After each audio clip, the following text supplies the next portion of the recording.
यानी कि जो उनके गामा कौशल से रिलेटेड है उसको कैसे विकसित करेंगे। टॉप डाउन सर से लेकर पाँव तक, पेरिफ्री टू पेरिफ्री बाहर से फिर सेंटर की ओर। ये तो कोई प्रिंसिपल ही नहीं है, ठीक है, सिद्धांत ही नहीं है, ये तो आपका विकास का तो ये गलत हो गया। फर्स्ट आंतरिक ऑर्गन फिर फिंगर, ठीक है, तो ये भी नहीं है। अगर हम बात करें आपका पहले शरीर फिर जो है पेरिफेरी कोनों में, तो ये आपका सिद्धांत है प्रॉक्सिमो डिस्टल, जिसको हम अधोगामी भी कहते हैं। तो पहले बच्चा जनरल मूवमेंट करता है, फिर स्पेसिफिक मूवमेंट्स जो है उंगलियों पे कंट्रोल इसका आता है, फाइन। तो बड़ी स्किल्स विकसित होती है आपकी सेंटर ऑफ द बॉडी, यानी सेंटर से लेकर पेरिफेरी तक।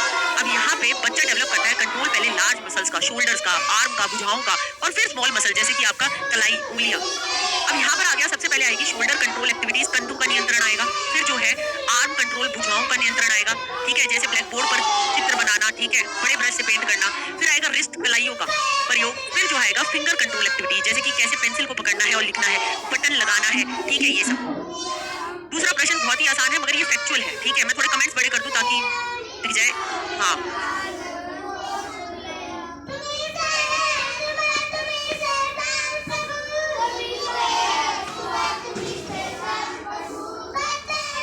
तो सब अच्छे से आंसर लगा रहे हैं। और दूसरी बात है यार, बड़ी तो बड़ी, मेरी बेटी मुझसे कहती है आपको पता है मेरा नाम क्या है, आपका नाम क्या है, आपके पापा का नाम क्या है, आपके पति का नाम क्या है। मैंने कहा मेरी याददाश्त नहीं गई है, ठीक है। हाँ, तो चलिए अगला प्रश्न करते हैं। हंसी आ रही थी, मैं बाद में मेरा खाता तो ठीक। कोलमर की अवस्थाओं में नैतिक विकास की कितनी अवस्थाएं होती हैं भाई? यहाँ पे हमसे क्या पूछी है, स्टेजेस, तो स्टेज पूछी है, स्टेज 6 होती है, ठीक है। मुश्किल प्रश्न बनता अगर यहाँ पे 3 भी लिख देते, तब हम कंफ्यूज होते यार स्टेज 6 है या 3 है, 3 तो लेवल है, तो यहाँ पर आंसर हमारा क्या हो जाएगा, स्टेज 6। अब यहाँ पे लेवल 1 पूर्व पारस्परिक अवस्था, level 2 conventional, level 3 post convention. Post यानी बाद में, पहला है कहना मानेंगे वरना दंड मिलेगा, ओबीडियंस एंड पनिशमेंट ओरिएंटेशन। दूसरा है इंडिविजुअलिज्म एंड एक्सचेंज, ठीक है, यानी कि इंडिविजुअलिज्म, तूने मुझे मारा मैं तुझे मारूंगी, ये क्लास में मेरी रोज चलता है, मैडम इसने मेरी एक पेंसिल तोड़ दी, तो मैंने कहा तेरे को चैन जब मिलेगा जब मैं इसकी भी ऐसी एक पेंसिल तोड़ूं, जब तक मुझे चैन नहीं मिलता। Good boy good girl orientation, अच्छा लड़का अच्छी लड़की, अभिविन्यास, यहाँ पे समाज की नजरें आ जाती है। लॉ एंड ऑर्डर, नियम पालन करेंगे वरना तो अराजकता फैल जाएगी। सोशल कॉन्टैक्ट ओरिएंटेशन, नियम बदले जा सकते हैं भाई, कैसे बदले जा सकते हैं, जब जो है रीजन दो। यूनिवर्सल एथिकल, विवेक की अवस्था, यूनिवर्सल भाईचारा, Mahatma Gandhi, Martin Luther king, ये सब इस अवस्था में पहुंचे थे। जरूरी नहीं है आप और मैं इसमें यहाँ तक पहुंचे, ठीक है, हर कोई यहाँ तक नहीं भी पहुंचता। तीसरा प्रश्न, अब देखो ये जो है ना, ये टेढ़ा सवाल है, ठीक, अभी तक हमने इसको अच्छे से लगाइएगा। थर्ड का आंसर, निम्नलिखित में से कौन सा स्तर पियाजे के नैतिक विकास के अंतर्गत नहीं आता है? देखो अपने को हेटेरोनोमस और ऑटोनोमस मोरालिटी पता है, ठीक है, ये एनोमी ये भी आता है, ठीक है, इंपेरेटिव नहीं आता, ए नहीं है भाई, इसका लिख लो ध्यान से, ठीक है, क्योंकि हमने एनोमी के बारे में ज्यादा पढ़ा नहीं है। तो एनोमी का मतलब क्या होता है? एनोमी का मतलब होता है एब्सेंस ऑफ मोरल रूल्स, क्या यानी कि मोरल रूल्स नहीं है, ठीक है। इस चरण में बच्चा सही गलत की स्पष्ट समझ नहीं रखता। आयु समूह होता है बर्थ से लेकर 4 वर्ष तक का। अब यहाँ पर 0 से 4 हो गया एनोमी, मतलब कोई नैतिकता ही नहीं है। 4 से लेकर 7 तक बच्चे को लगता है हेटेरोनोमस मोरालिटी, यानी नैतिकता ऊपर से थोपी गई है। और 8 प्लस में आ जाती है ऑटोनोमस मोरालिटी, यानी उसके पीछे की लॉजिक, तर्क, रीजनिंग वो समझने लग जाता है। तो इन तीनों बातों को सब बच्चे याद रखेंगे। एनोमी के अंदर अगर हम बात करें, जो पहला चरण है, मतलब अगर हम बात करें 0 से 4 वर्ष, बच्चे को कोई सेंस ऑफ रूल नहीं होता, नैतिकता बहुत आत्म केंद्रित होती है, उसको सही गलत का भाव नहीं होता है, ठीक है, खेल नियमों के बिना होते हैं और आज्ञाकारिता नैतिक समझ पर आधारित नहीं होती है। इसके बाद आ गया भाई यहाँ पर जो हम ज्यादातर पढ़ते आए हैं वो है हेटेरोनोमस मोरालिटी, ऑटोनोमस मोरालिटी। हेटेरोनोमस यानी ऊपर से थोपी हुई, यानी कि हमें कहना मानना पड़ेगा, रूल बने हुए हैं, वो चेंज नहीं हो सकते, ठीक है, रूल के पीछे की रीजनिंग नहीं सोचते, ठीक। एक्सटर्नल मोरालिटी, अथॉरिटी ने जो कह दिया वही सही है वही गलत है। मोरालिटी ऑफ कॉन्स्टेंट, यानी बनी हुई सोच।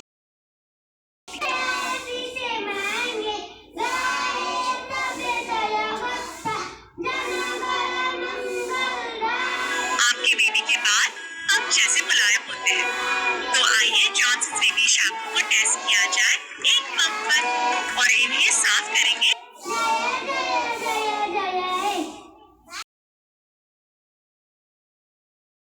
जॉनसन बेबी शैम्पू से और एक कठोर शैम्पू से। जॉनसन हम बात करें ठीक, तो यहाँ पर आपका मोरालिटी वाला नहीं है,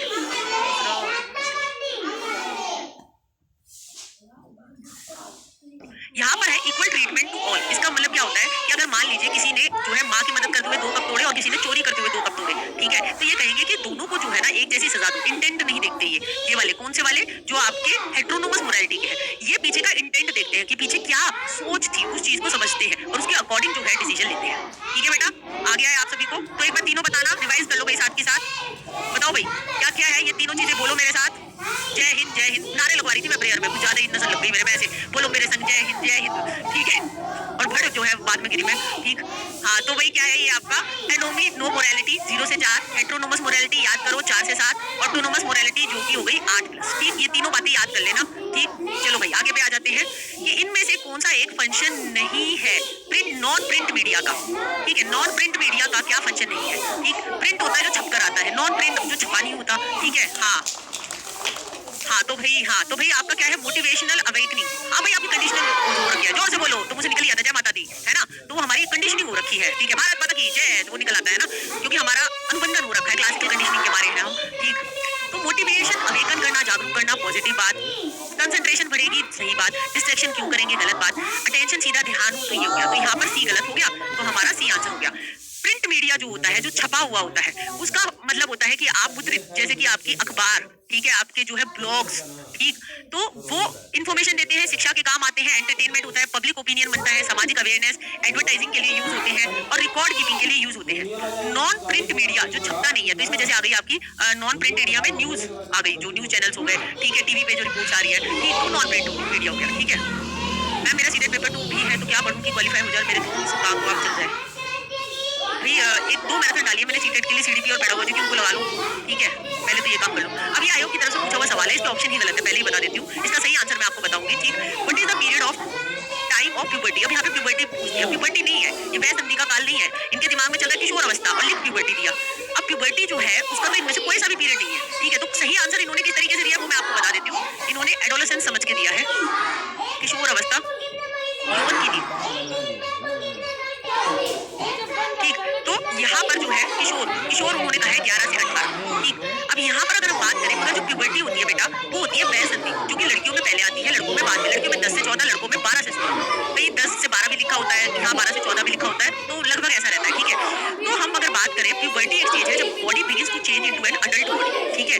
लड़कियों में 10 से 14, लड़कों में 12 से 16, ठीक है। Girl generally enter puberty earlier than boys, और इसके अंदर जो है चेंजेस होते हैं। लड़कियों में जो है फर्स्ट पीरियड जो है मिनार्क शुरू हो जाता है, लड़कों के अंदर जो है स्पर्म जो है वो एंड्रोजन स्पर्म सेल्स प्रोड्यूस होने लग जाते हैं, मुंह पे दाढ़ी आना, आवाज भारी होना, ठीक है। लड़कियों के अंदर जो है फिजिकल चेंजेस आने लग जाते हैं, ठीक। तो ये इस तरीके से उनका यौवन आरंभ होता है। किशोर अवस्था एक बड़ा पीरियड है, उसके बाद हम अडल्टहुड में आते हैं, ठीक है। तो यहाँ पे आयोग की तरफ से सोचा कुछ गया और आंसर कुछ मारा गया, ठीक है। तो वो मैंने आपका सही कर दिया। हाँ सबसे नियर है 11 से 18, बिल्कुल सही लवी, सही बोला। एडम सैपल बॉय में विकसित होता है, हाँ ठीक है। अब जल्दी होने लगा है खान पीन की वजह से, हाँ गर्म खाने खा खा के जो है लड़कियों में जहाँ पहले 8वीं में डेट आती थी, अब वो 6वीं में ही पीरियड शुरू हो रहे हैं, ठीक। हाँ लड़के भी 5वीं में भी जवान हो रहे हैं। मतलब अगर मैं देखूँ मेरे स्कूल के 5वीं के लड़के जो है, मतलब लाल परी वो